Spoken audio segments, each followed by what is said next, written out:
What's going on, everybody? Devil's Advocate here. So, since it's a fairly new presentation from his team of doctors, I wanted to go ahead and play what the doctor says about his current treatment protocol and how his diagnosis went. And since they go back and actually cover that, and then I want to kind of throw my little 2 cents in based on, my perspective and some of the stuff that I've been reading and seeing online. So let's do that now.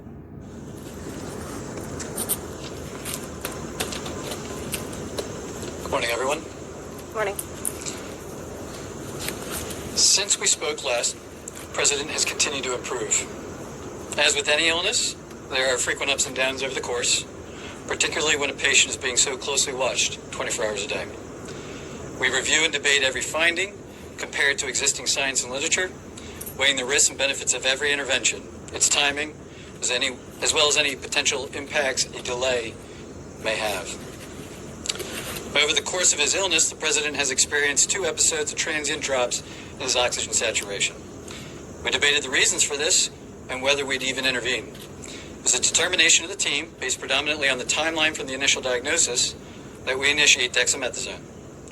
I'd like to take this opportunity now, given some speculation over the course of the illness, the last couple of days, update you in the course of his own illness. Thursday night into Friday morning when I left the bedside, the President was doing well, with only mild symptoms, and his oxygen was in the high 90s. Late Friday morning when I returned to the bedside, the President had a high fever, and his oxygen saturation was transiently dipping below 94%. Given these 2 developments, I was concerned for possible rapid progression of the illness. I recommended the President we try some supplemental oxygen, see how he'd respond. He was fairly adamant that he didn't need it. He was not short of breath. He was tired, had the fever, and that was about it. And after about a minute, on only 2 liters, his saturation levels were back over 95%. He stayed on that for about an hour, maybe, and it was off and gone. Later that day, by the time the team here was at the bedside, the President had been up out of bed, moving about the residence with only mild symptoms.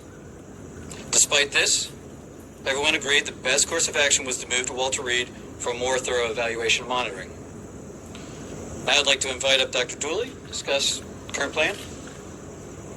All right. So you heard it. And the reason I want to play this is because I listened to it and I'm going to say it. I think he really has COVID. Okay? I think he really has it. Now, why he has it, I'm not going to discuss that, but I think he legitimately has it. But I've already discussed my conspiracy theory about it, so I'll leave it alone. But the thing is, so here's the deal. The reason why I was intrigued by this presentation is because as he was going over Donald Trump's timeline of the symptoms and how his condition progressed, I was like, wow, that sounds exactly how the patients that I treated with COVID-19 presented themselves. Exactly the same way.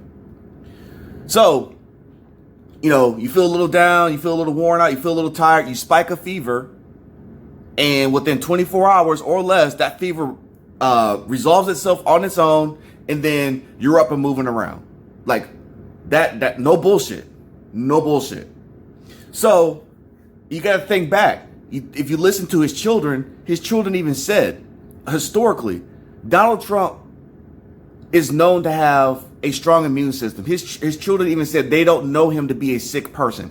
They don't know him to get a cold, to get the flu, get stuff like that. He's always healthy. He's never sick.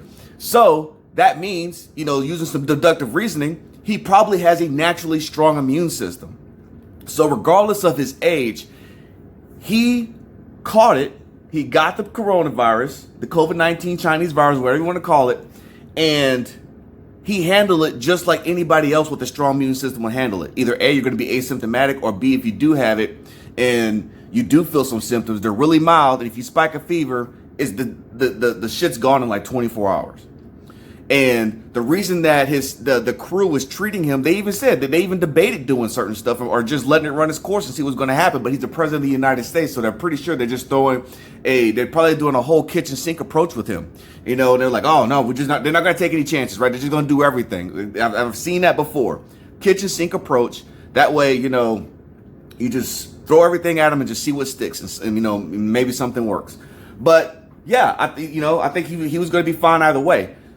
And to what I've been seeing on Twitter, Facebook, and stuff like that. So let me give you some of the ridiculous comments.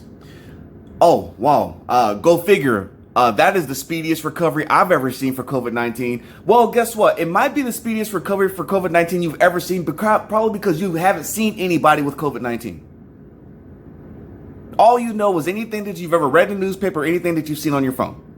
You probably don't know anybody personally with COVID-19. Maybe, I could be wrong. But me, as somebody who's actually had to treat people with COVID-19, I have seen these speedy recoveries over and over and over and over and over and over and over and over again. With nothing. With no medication. So, you know, this doesn't surprise me. This speedy recovery is not a speedy recovery. This recovery process that he's experiencing is the typical recovery process that I'm used to seeing for a COVID-19 diagnosed individual. And I'm just going to leave that right there. So, are there people that catch this and get sick and die? Sure there is. You know, like I said, I'm not denying that. I'm not saying that that's not possible. But I'm just saying, for most people, if you're not asymptomatic, this is more than likely going to be your experience. And that's all there is to it. So, yeah, there's nothing special about this situation.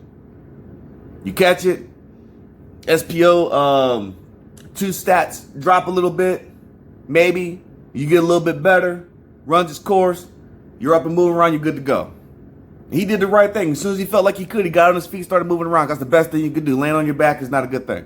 But either way, I digress. I just want to throw this out there because I thought it was interesting listening to this guy go over his symptoms, and it was literally exactly like everything I've ever seen when I was taking care of COVID-19 patients. And then, you know, putting that up against some of the things I've been reading on Facebook and Twitter, and I'm just like, wow. Wow, people who actually have no damn clue running their mouth. Status quo.